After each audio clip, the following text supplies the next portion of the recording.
I go missing. And unfortunately, for many children and many families, that has been the case. Their children are with them, they go missing. And I feel like this is something that we need to, take more keen note of and understand the implications that not just on the society, but also at the family level, where we see that a lot of depression as a result of these parents and the siblings and relatives losing a child. Um, Therefore, it's a great honor to address you today as we gather to observe the International Day of Missing Children, an occasion that reminds us of the urgent need to protect our most vulnerable and empower communities that surround them. This year's theme, Protecting Children and Empowering Communities, speaks to the heart of our mission at the Catholic University of Eastern Africa. Every child deserves to live free of fear and uncertainty. Yet, far too many go missing due to neglect, exploitation, and systemic gaps in protecting them and creating awareness. As a university rooted in Christian values and committed to justice and human dignity, we recognize the critical role we must play in addressing this issue. Today, we confirm through three key measures. The first one will be strengthening social work, education, and practice through the Faculty of Arts and Social Sciences, and I see our able dean is present here today with us, and the Department of Social Work to enhance our social work curriculum to focus more directly on children protection, early warning systems, and community-based interventions. That our students then will be able to be equipped with the knowledge and skills to identify at-risk children and provide them with the support they require. Secondly, advancing research for action. Through our facilities and faculties, we will support the research projects that investigate the root causes of child disappearances and evaluate community-based solutions. This evidence will guide policies and practical interventions that will make a real difference, just as Ms. Athena said earlier. Thirdly, engaging the community, we will partner with local schools, churches, and organizations to run awareness campaigns, workshops, and training sessions, by educating families and caregivers to empower and create a safer environment for our children. Our goal is not only to prevent the disappearances of these children, but to foster a culture of vigilance, compassion, and collective responsibility.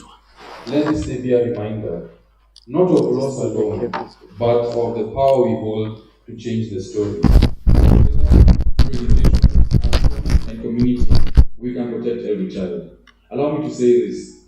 There's a time when we experienced cases of abductions, in the country, and most of them, were considered, Gen Z, people above the age of 18.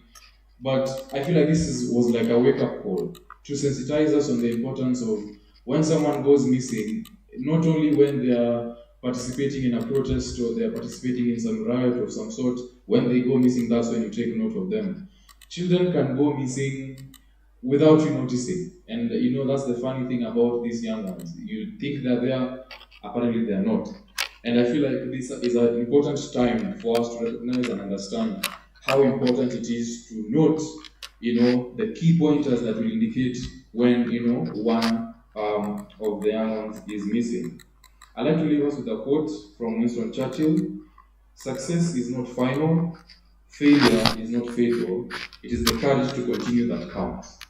And therefore, as we commemorate the Day of Missing Children, let us continue putting in more effort, working with the State Department, working with universities, working with, other aspects of social work and social departments around the country to enhance the systems that we already have in place and to improve policies around that. God bless everyone and have a good day. This is a challenge that we're trying to resolve. Thank you, Emmanuel, for that nice conversation. Now, invite Natasha Akoli. Natasha is the representative from the Technical Working Group for Missing and Found Children. Welcome, Natasha. To be reading the welcoming remarks on behalf of the Technical Working Group on Missing and Found Children today. So I will read all protocols observed. The Principal Secretary, State Department, good morning. It is our great honor as the Technical Working Group on Missing and Found Children to welcome you to this inaugural International Missing Children's Day Social Work Conference. We are especially pleased to gather here at the Catholic University of Eastern Africa, a space that represents thought leadership, learning, and partnership. This convening brings together a broad and commitment cross-section of actors from government, civil society, academia, faith institutions, development partners, and the media as well. It also brings in a strong representation of students, the future of our profession, and your presence affirms that child protection is a shared responsibility across all generations. The Technical Working Group brings together key institutions including the Directorate of Children's Services, ANCAN, Mtoto News, Childline Kenya, HIAS, The Nest, CAC, Consolation East Africa, Lift the Children, ICS, Childline Kenya, ICMED, Swahili Foundation, and Missing Child Kenya, among others, and where together we have been working very closely to coordinate interventions, strengthen response mechanisms, and create space for national dialogue. We have never stopped to think about it, but I think we need to start thinking about suppose I got lost. Where would I have disappeared to? What would I be today? Let us be responsible. Through research, I want to affirm our commitment as a university to continuously carry out research that is going to help us and help our country to answer some of the questions that still continue to linger around us today. And that commitment has been here. The student leader created the same. We are going to really be active in this because I know together as researchers we can help our country and the region. I want to thank the Ministry of Labor and Social Protection through the State Department for Children Welfare Services for choosing this university for this conference. It gives us an opportunity to work together, to participate together as we address this important issue. Finally, thank you very much. As I welcome you, and I want to wish all of us a most fruitful discussion through this conference. Thank you so much. Let me at this moment take this opportunity to welcome my Vice Chancellor, very Reverend Professor Stephen Buba, to come and make his remarks. Professor, welcome.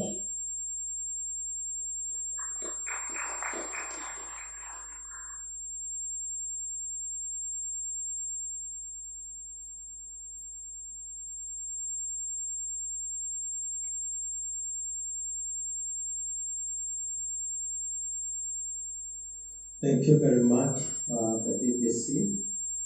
I wish to acknowledge the presence of the CPA, Karen Agengo, Principal Secretary, State Department for Children Welfare Services, Mr. Monbi Mugare, Deputy Director, Children Services, Technical Working Group, Missing and Found Children, DVC Academic and Student Affairs, the Dean of Faculty of Arts, and the staff there, distinguished guests, ladies and gentlemen, and also riding on the established protocols. Good morning. It is both an honor and a solemn responsibility to stand before you today as we mark the inaugural International Missing Children's Day Social Work Conference 2025 here at the Catholic University of Eastern Africa, in partnership with the Directorate of Children's Services, to whom we are very sincerely grateful. We gather under the profound and timely theme, preventing child disappearance through social work, practice, and research. It is very important to note that from the media and from, I think there were pictures always appearing on one of the national print media, there were more children who went missing than they got reunited to their parents, our families. And therefore, some even were talking about 7,000 missing and only about 1,500 getting their way back to their families. And therefore, our statistics justify this thing because we need much more intervention, even working with the church. We find the same happening, and we are very happy that now the ministry, the PS is here and is showing that concern that no child should be lost. This theme speaks not only to a professional imperative, but also to a moral one. For at the heart of every society is its children, symbols of hope, continuity, and vulnerability. Every missing child is a shared wound in the conscience of humanity. Every disappearance is a story that could have been prevented, and a future in prevention and also future interruptions should be also prevented for the smooth growing and the development of the child. As I stand here, I wish to give you a small, short experience. I was also a missing child. I was missing because I was stolen, and therefore I am a living experience of how children can be missing and the dynamics they went through. I was about 2 years, and the closest neighbor to our family where we used to visit, play with their children, decided one day in a snapshot to take me out. And I think they had a market for me. The story is long. At a small field, I can tell you how I was later reunited. This is a true story, a great wound and a very sorry state to our families and to my parents. And it affected my life because I always say, suppose I went missing for good. Suppose I was not reunited with my parents. What could I have been? Maybe I would have been one of those exploited children. I would have even died young because of mishandling by those who may be paid for my disappearance.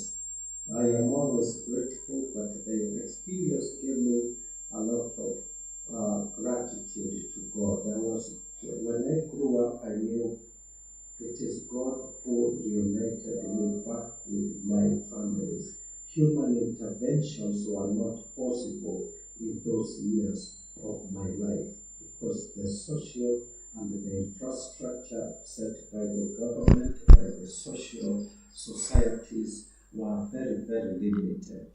And therefore, when I grew, I knew when I got the call to be a priest, I really offered myself and my priesthood as a gratitude that I was lost and I was found. That is why I stand before you this morning. And therefore, as the Vice Chancellor of this university, I welcome you to reflect on the same because of the social, the spiritual, and also the physical dynamics that go to the child. Ladies and gentlemen, and our distinguished PS, the Catholic University of Eastern Africa has long held the mission of being a beacon of transformative education rooted in moral, ethical, and social justice values. as we open our doors to our peers, the experts, the practitioners, researchers, advocates, and even students across the globe. We do so with deep humility and firm resolve to play our part in shaping a safer, more caring world for children. The tragedy of missing children is global. From trafficking to abduction, from neglect to displacement, the factors are complex, demanding coordinated responses anchored in evidence-based research and compassionate practice. That is why social work stands at the very core of this effort.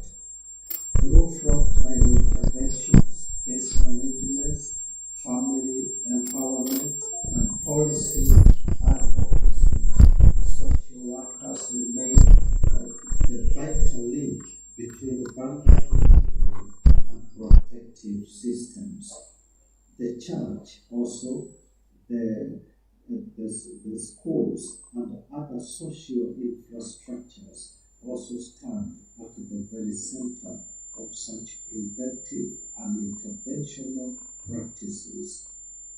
This conference is therefore more than an academic event. It is a clarion call to strengthen professional networks, share innovative practices, deepen research, and above all, amplify the voices of children who may never get the chance to speak for themselves.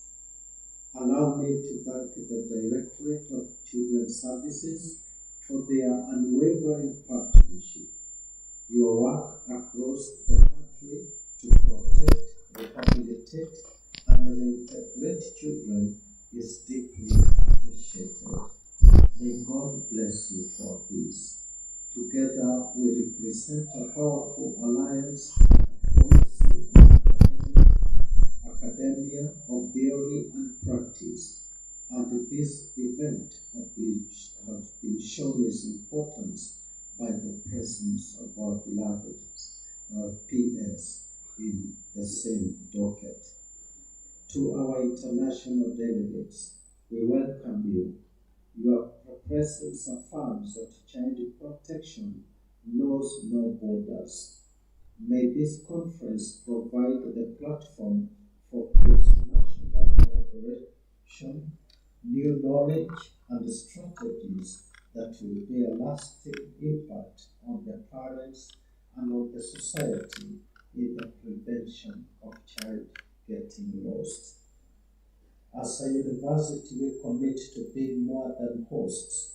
We commit to nurturing future professionals through training, facilitating critical research on child protection, and mainstreaming children's rights in our academic programs and community research. In conclusion, let us remember that every child matters. Behind every statistic is a child who deserves to grow, to thrive, and be found, both in body and in spirit. Let our deliberations in the next few hours of the day echo this truth. Together, through rigorous research, ethical and social work, and intentional partnerships, we can prevent child disappearance. We can be the light that guides every lost child home. I thank you again and welcome you to our university. This is where the presidential debates were held. And at different times, our presidents, I think, stayed here for more than 60 days. And I can see some of you sitting on the different spots where he sat, which means you are poised to be the presidents of this nation in future. So we thank you very much, and may God bless you. And with that, I welcome Mr. Mondi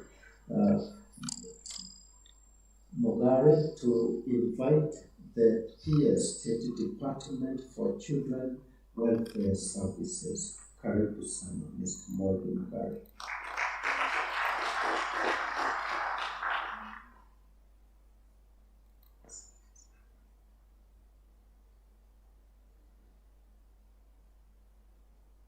Madam PS, CPA Karen Agega, the Principal Secretary, the Department of Children Welfare Services.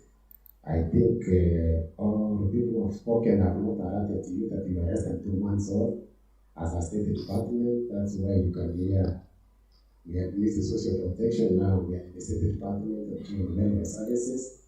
I think it is the newest state department created last month. So we are very glad that we are in Madam PS and we are releasing our occasion.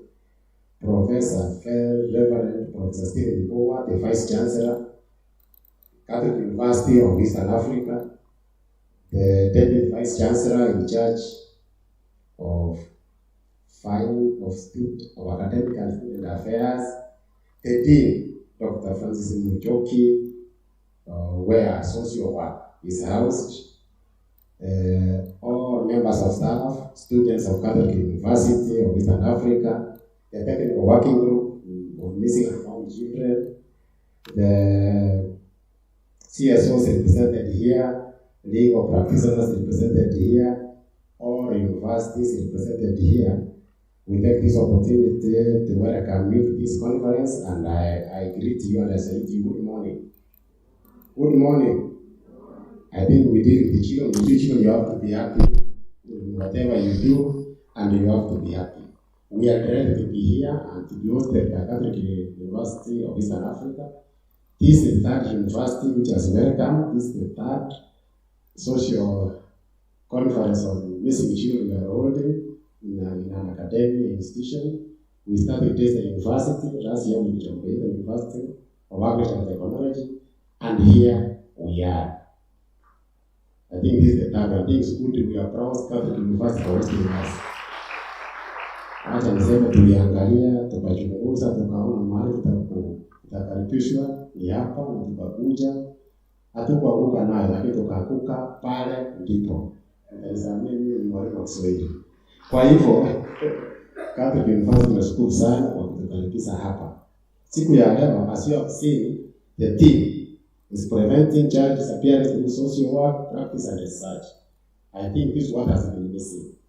As social workers, child protection practitioners, we have been doing a lot to deal with this issue. But the academic world is missing. Because we need research on this area, so that people do a lot of, so that create a lot of awareness about this issue, so that we prevent, rather than fighting fires for responding to this. We prevent it from happening. Your one professor has said he's a survivor. He's not a victim. He survived the ordeal at that young age, and is now our vice chancellor. Imagine they went to missing. What would have happened? Others are going missing and they never been found. I think it's our role as a society. We have a very big role to make sure we prevent our children from going missing, rather than going to chase them. So as parents seated here, and they are coming parents, please, when you get your children, take care of them. I think it's a very important. I think that much I do, I take this opportunity to welcome our PS. I take it to welcome our PS to address us, because today is Saturday, in the civil service, we want to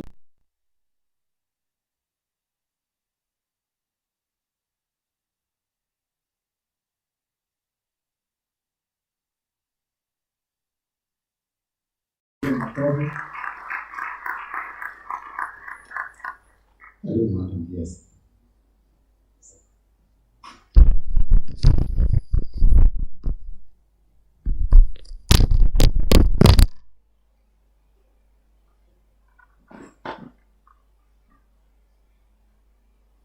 Thank you.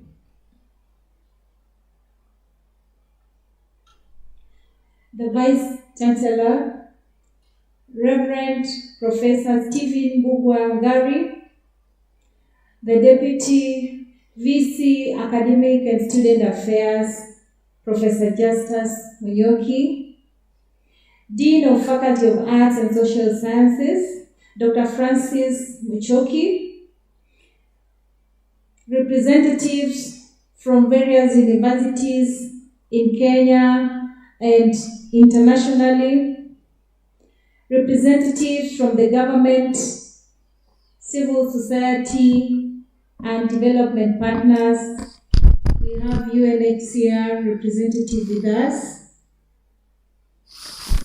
Our guest speakers and the panelists for today, the members of the Technical Working Group on Missing and Found Children, faculty students and students representatives, our staff from the State Department of Children Welfare Services. Ladies and gentlemen, good morning. I am pleased to join you today for this inaugural social work conference on missing children as we prepare to mark the International Missing Children's Day. This is a significant moment for us, and it brings together policymakers that we have here. It brings together practitioners. We have social workers with us. It brings together scholars. You have seen various representatives from the universities. It brings together students who are a majority here, just to reflect on the issue of missing children that demands a coordinated and sustained attention. The protection of children from disappearing is really a key issue in this country. You have heard Vice Chancellor giving us statistics of many children getting lost, but we are only getting or reuniting a few with their families. Therefore, strengthening of systems is key so that we support tracing of these missing children and to ensure they're safely returned to their families. So this forum is a key step in advocating for the right to protect all the children as guaranteed in our Constitution and also in the Children's Act 2022. So as a ministry and as a State Department of Children Welfare Services, we are honored to co-host this event alongside Catholic University of Eastern Africa. We are glad to hear that this is a phrase that even the President used to market his agenda as he was coming into this government, and we are here now to implement the President's agenda. So this is really a special place for us. So this partnership is intentional and it reflects our commitment not only to multi-sectoral collaboration, but to ensuring that institutions of higher learning and practice remain central in shaping the future of child protection. Ladies and gentlemen, the issue of missing children is a priority area within our national child protection agenda. You have seen that the head of state has seen it very key and important that we establish the State Department of Children Welfare Services. That is a commitment by this government that child protection is a priority in this country. Kenya has made steady progress in recent years to strengthen the legal and implementation framework for missing and found children through the implementation of guidelines of the Management of Missing and Found Children 2024. We have strengthened the system of reporting And we have the National Child Helpline 116,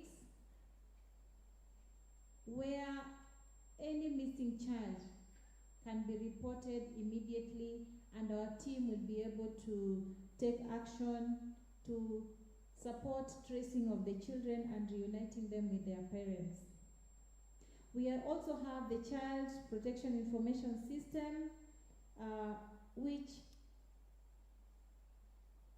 takes care of how we manage the information on missing children, as well as our increased stakeholder coordination through the National Technical Working Group on Missing and Found Children. So these efforts indicate that we are moving in the right direction. Similarly, we recognize that there's still more to be done, and that is the reason why we are here. Children continue to be reported as missing due to a range of factors that our previous speaker talked about: issues of family separation, issues of abuse, children running away from home, probably abused by relatives or those around them, issues of trafficking. You heard about children traveling across the country without being accompanied by anybody. Probably those children have been trafficked.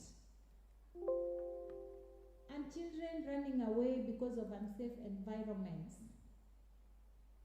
This is why we are gathered here today, not just to raise awareness, but to share insights, propose practical solutions, reflect on policy actions undertaken by the government and other duty bearers, so that we can strengthen the linkages across all the sectors.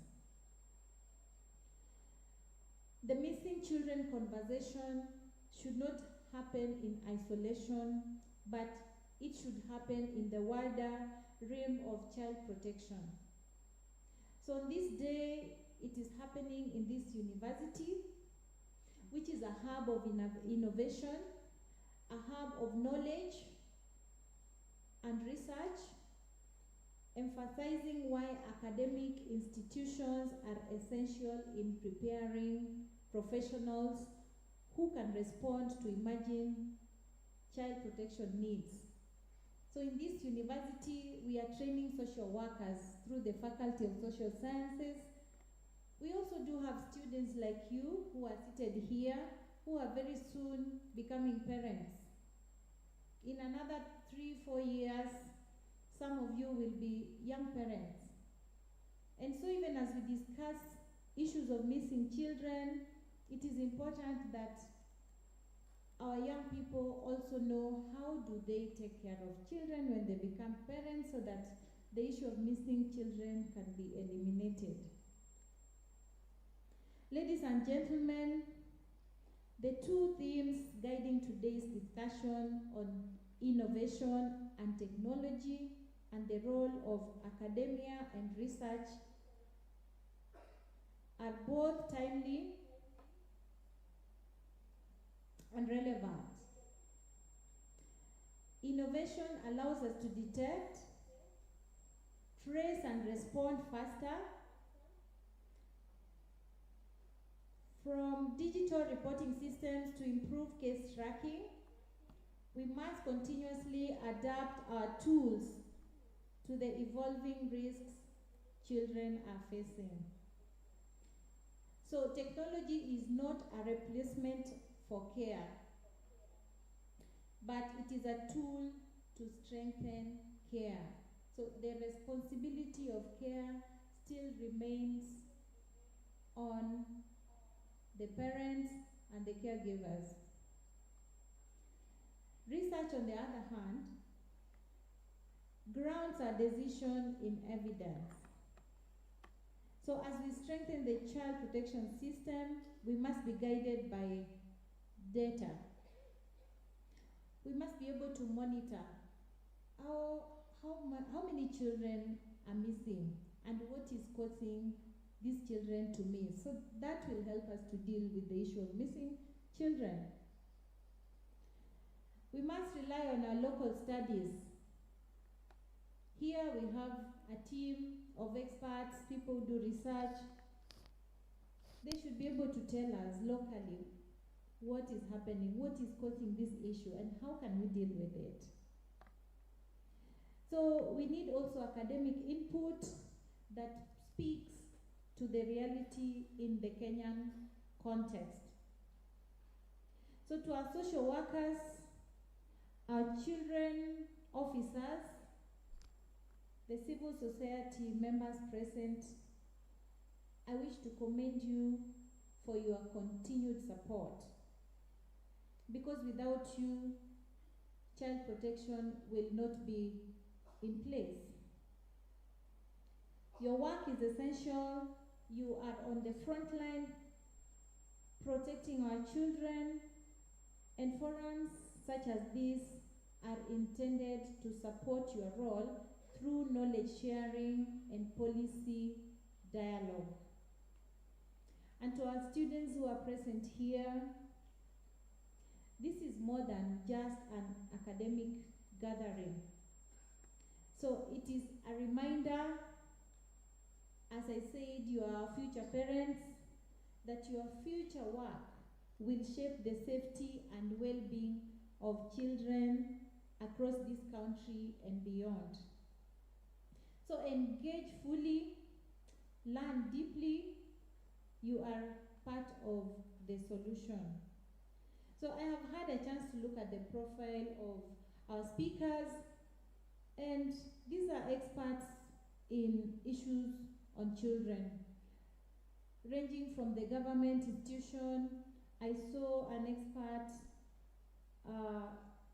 from our DCI helping us on issues of trafficking. I'm sure he'll bring out issues on why, like our VC stated, children who are abducted. I'm sure he'll bring up those issues. We have experts who are in the social work and also in the civil society. So this is a mix of experts, and please take advantage of their expertise and knowledge and come up with solutions that can eliminate the issue of missing children. So in conclusion, let this inaugural conference not be a one-time event. We want to have this annually. We want to see from this conference, are we reducing or eliminating the number of missing children, or it is just a discussion? We need to monitor that this conference is going to make a difference in the future, and so come next year, we will be having success stories of how we have improved the issue of missing children.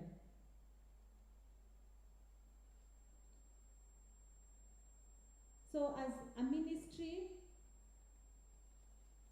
of labor and social protection, and as a state department in charge of children welfare, we want to reaffirm our commitment to lead, to support, and partner in building systems that will respond swiftly and prevent harm before it begins. Therefore, I call upon all of you that we amplify. How do we report issue of missing children? I heard somebody asking, after how long should we do it? We have the helpline.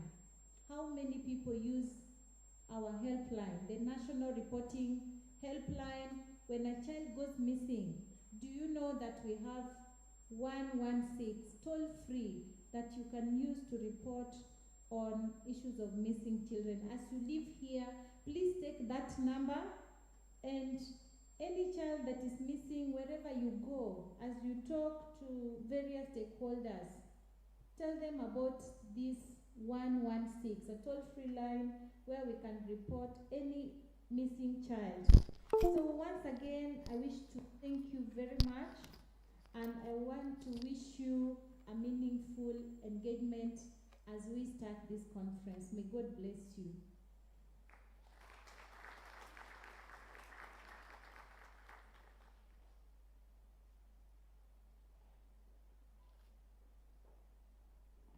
Let's appreciate the peers. Let's appreciate the peers for those beautiful remarks. She has really educated us on what to do to prevent the child from going missing in the first place, and then what to do when that child misses. The toll-free number 116, please make use of it so that we save our children. So at this juncture, now we move to the keynote speaker to give us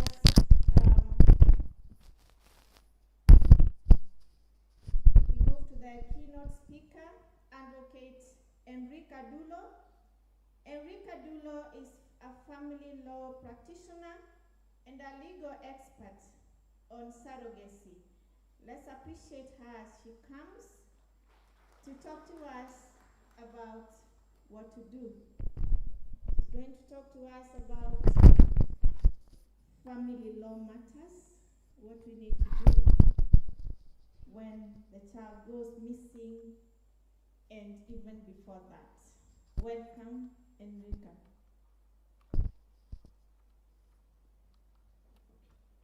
Good morning, ladies and gentlemen. All protocols observed. I will try as much as possible to be audible and not strain. I woke up today with such a sore throat.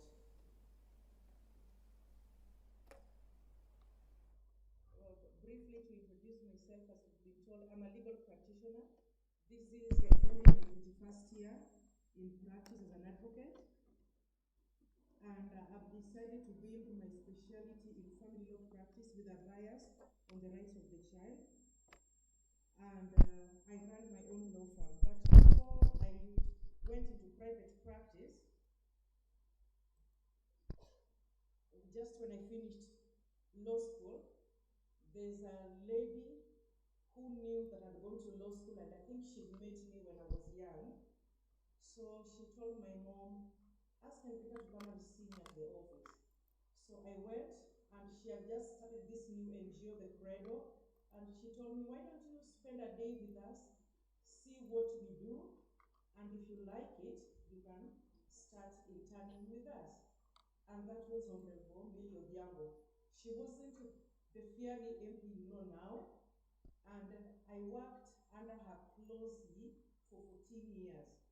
And together we developed some of the legislations that you see now, because I worked on policy and legislative reform.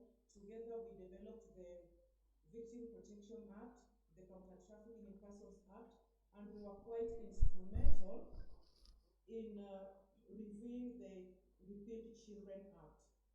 So that is what ushered me into child rights, and now as a private practitioner, I've decided to specialize in the area.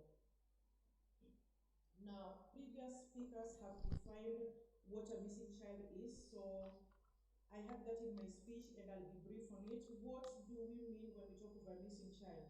So in the Kenyan context, we know that the age of majority is 18. So a missing child is any person under the age of 18 whose whereabouts are unknown, and their whereabouts or status, whether they are dead or alive, would be unconfirmed. Either they are their parents or legal guardian or anyone who's legally responsible for them. And when we talk of missing children in Kenya, what category of children are we referring to? This could be a child who's run away from home or their place of care. This could be a child who's escaped from a statutory or charitable institution. And this could be a child who's been trafficked. We often forget that children can also, when a child is trafficked, then they fall under missing children. And anyone who will be familiar with the International Human Trafficking Report, you'll realize that Kenya is on tier 2 watch list for human trafficking, and Kenya is known as a source, transit, and destination country for human trafficking. And children are part of the vulnerable people that get trafficked. So it could also be through abduction, kidnap, stolen child, or a lost child. Now, some of you may be familiar with the Hague Convention on International Aspects of Child Abduction. It's been ratified by a number of countries. Kenya has not ratified it, but we are a signatory. Now, what happens is under that convention, quite majority of European countries have what is called parental abduction, where one parent who does not have the legal authority to have a child under their custody takes them away from the other parent. Fortunately, in Kenya, we don't have that. So where a parent does not have the authority to take a child, but they do, it is unlawful custody, but we don't have parental. You cannot go to court as a mother and try to file a case against the father that they have abducted the child. We don't have parental abduction in Kenya. It would be unlawful custody. Now, I was asked to present on legal safeguards and community action in preventing disappearances.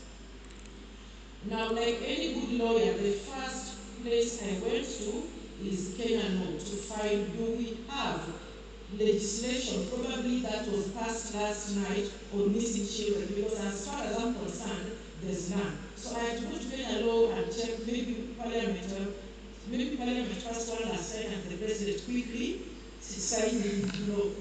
So the shortfall or the handicap that we have in Kenya is that we do not have, unfortunately, any specific legislation that addresses the issue of missing children.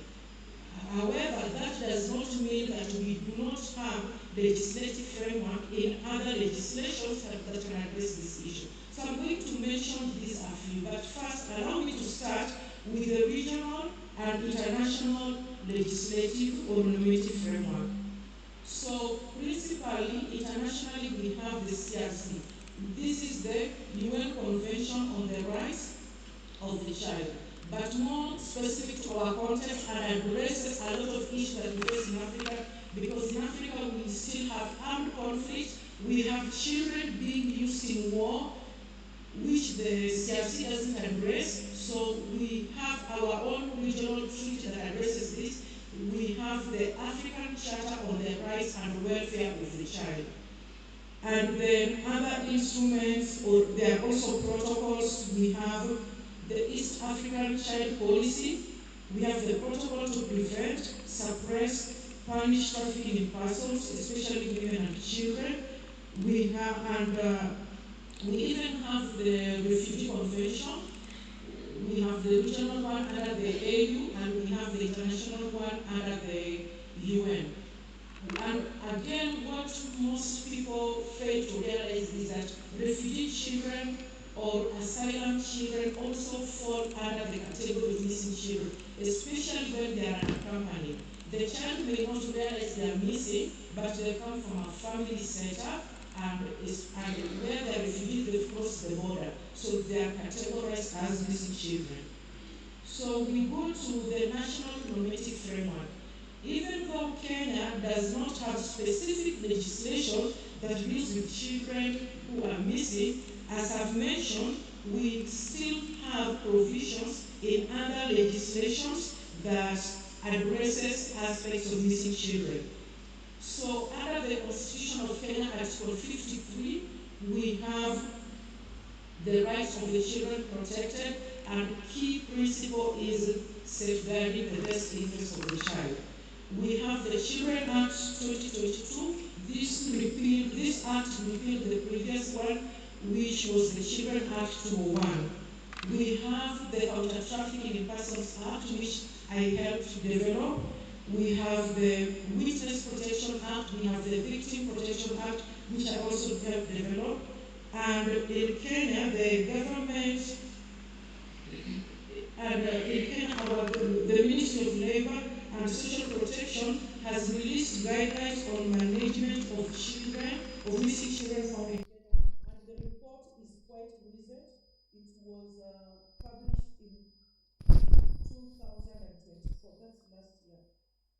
And we have a host of other legislations. We have guidelines for children protection, case management, and referral. We have Save the Children Family Tracing and Reunification.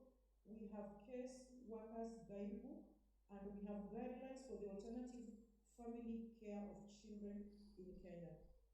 So we have a host of policies and legislations, and even though there's no specific legislation, at least we are not empty. There's no vacuum. Because in all matters concerning children or relating children, the underlying principle or the key principle would be whether it is a judicial function or an administrative function, the underlying principle is will this action be in the best interest of the child? And the current Children Act, if you read the schedules, it has elaborated further on what is meant by that principle, what is the best.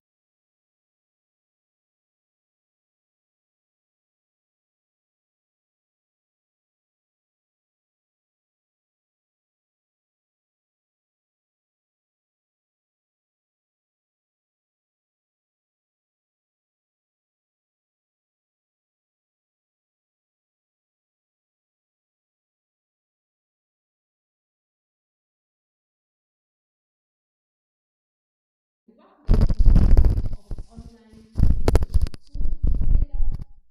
send us information of missing children. Okay? And use listen, I'm saying online. We are using technology because my topic for today is harnessing technology on child welfare. So we are able to get children online. Parents reach us to us. We have an amazing platform on Facebook and on our website where parents can be able to report directly. They can upload their photos and their images to the platform, but they can also call our hotline number, which is free, 00800223344. Okay? And we are able to generate information and messages for these children For from it to age 9 display on. this, it And it means takes us the between USB 2 connection is hours working to 6 months because to you're able to unite see children. something. Okay? God And is we also are something looking for funny. funding. Okay? I always have to Hakuna say that. account So sasa. it's we do for free, but it does cost us. Okay? Someone like Chemu needs to be paid. Okay, so and this number is free for you, but we do pay for you. So I'm gonna be talking about harnessing artificial intelligence to improve child well-being. I said I'm a social worker who works at an intersection between technology and social work with a focus on children. Over the last couple of years, about 8 years, I've been focusing on how can we So these are be saying able that to leverage we our actually technology to have improve many. child well-being. Okay? We Before actually have 2015, I was nowhere tech on the connections there. internet. I didn't have a Facebook account, I didn't have a Twitter account, I was nowhere. I hated technology. And this is because of my social work background. I just But you felt come this here, particular thing you is try and horrible for connect. children. Okay? And then Even 2016 if you happened. do a Anybody new knows one, what happened in 2016? it's video capture device. Someone became the president, who is now currently a president also. No, you don't get. Trump became the You don't president. get that. What drove Trump to becoming the president was social media. Okay? So my argument was if these guys, Cambridge Analytica, can be able to use this tool to be able to deceive so many people, how can we be able to use the same tool to improve the children's lives? So I've been researching over the last 8 years on how can we be able to leverage technology to improve child welfare.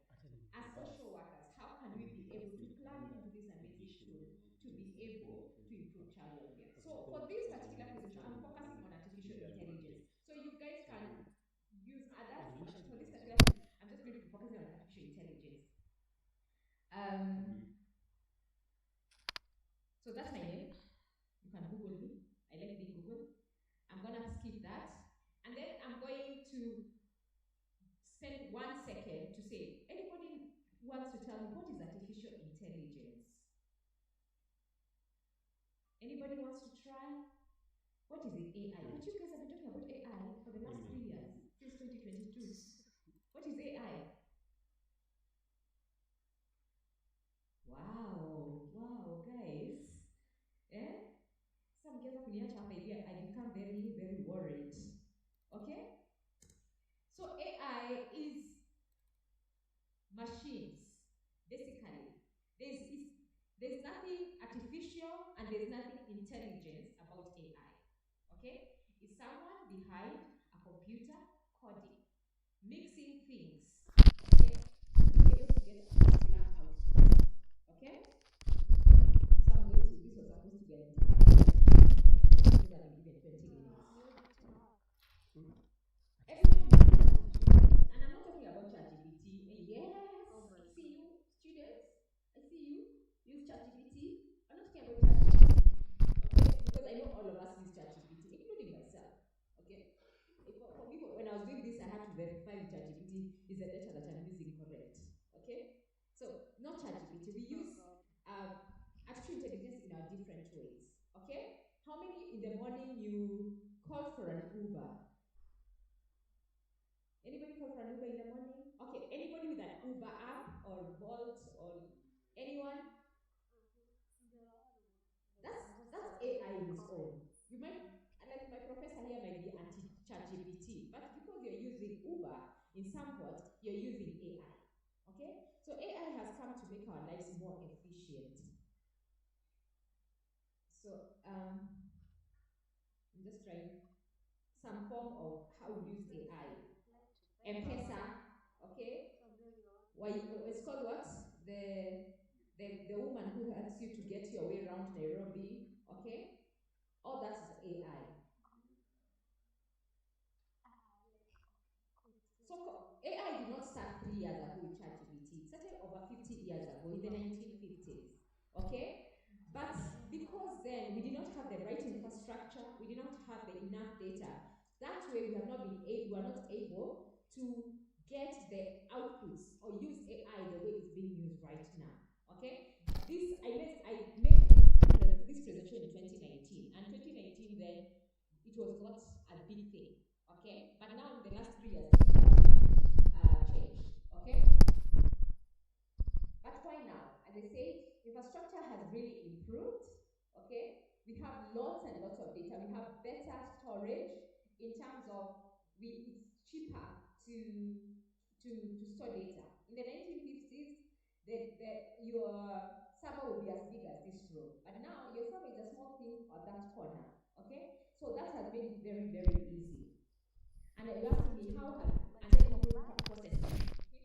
You just need a small chip to be able to process your data. So you don't need like big machines and big windmills to be able to process your data.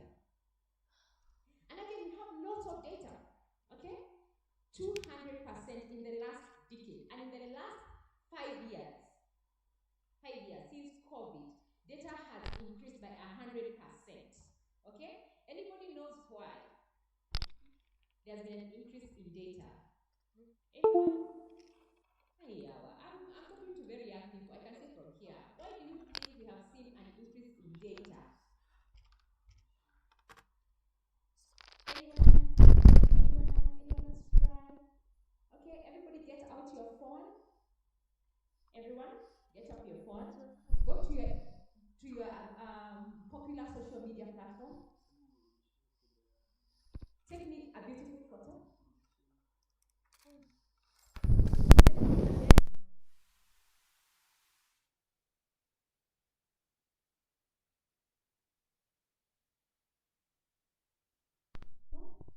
And then write something that you have learned about me in the last 30 seconds.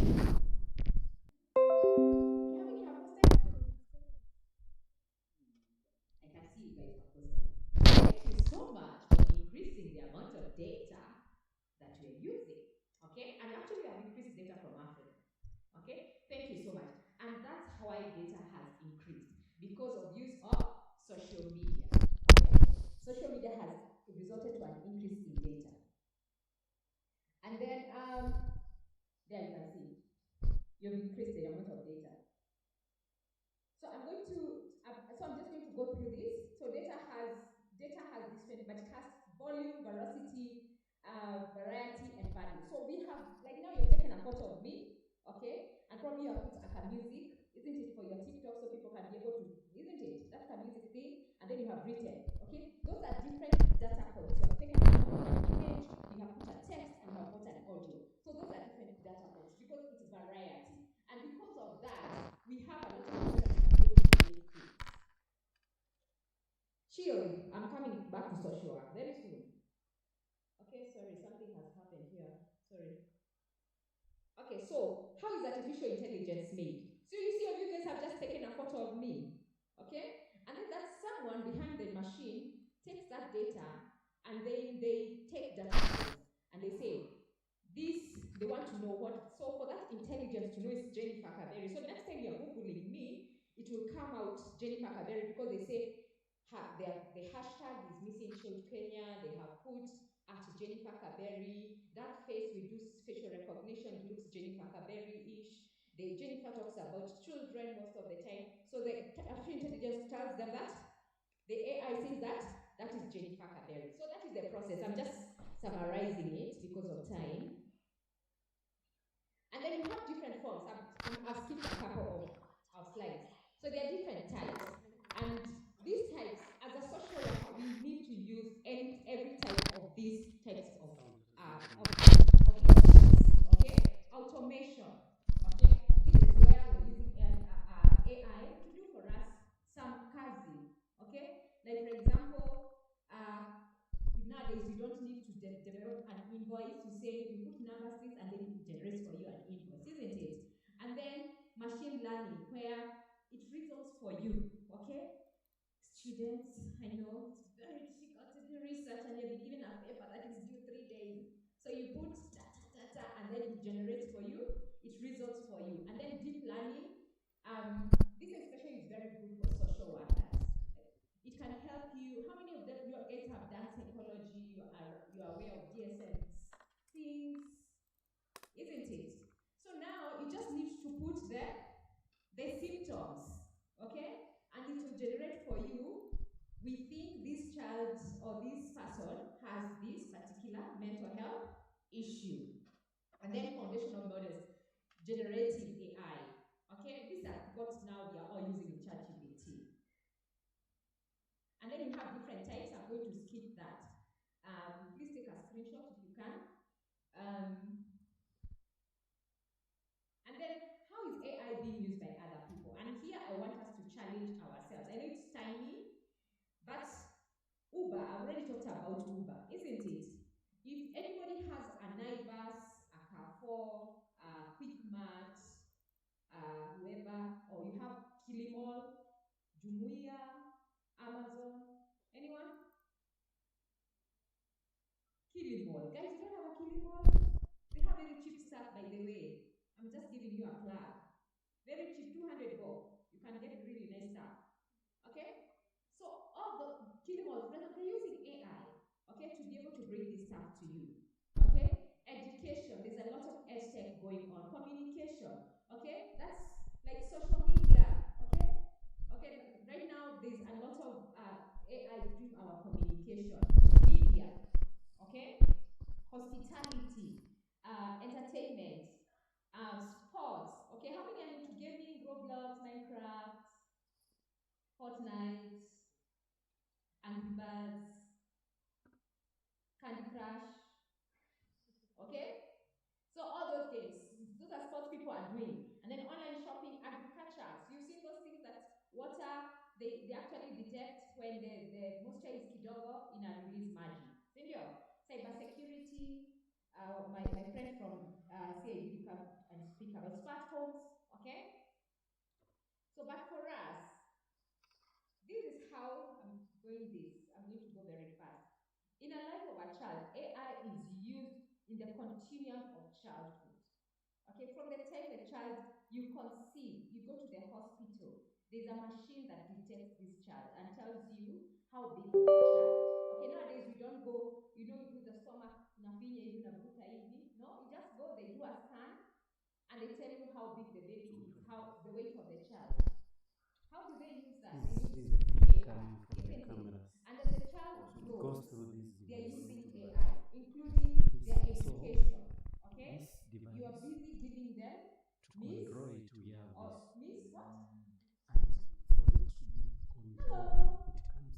listen, Anybody know that? Hello. use Okay? the Because cable. we are using children When app you get in the to continuum of the OBS, child, which is there's supposed to some send form to of YouTube, AI. you use video How capture can you device. be So, used for for instance, students try like and that? I'm going change to dwell a to little the bit on device this. supposed to appear. Smart So content. it's When not you do education, appearing. smart content. So now it's Okay? using an image Content that and is the sound. personalized to the child. Okay? Talent development, where the child can be able to use the content. You can be able to use You see DSM, whether these okay, to be views able to would work. customize the content to a child's personality or the child's intelligence. Okay, social services. We have just talked about picking out families for intervention. Okay, and this I'm going to pause here. I was hoping the CS is going to be here, but there's some guys from DCS here. Send to them. DCS has some of the most amazing data. Okay, we have something called the Child Protection Information Management System. Okay, we have the child helpline. Would have Okay, to we download have what the is in the OBC camera. data.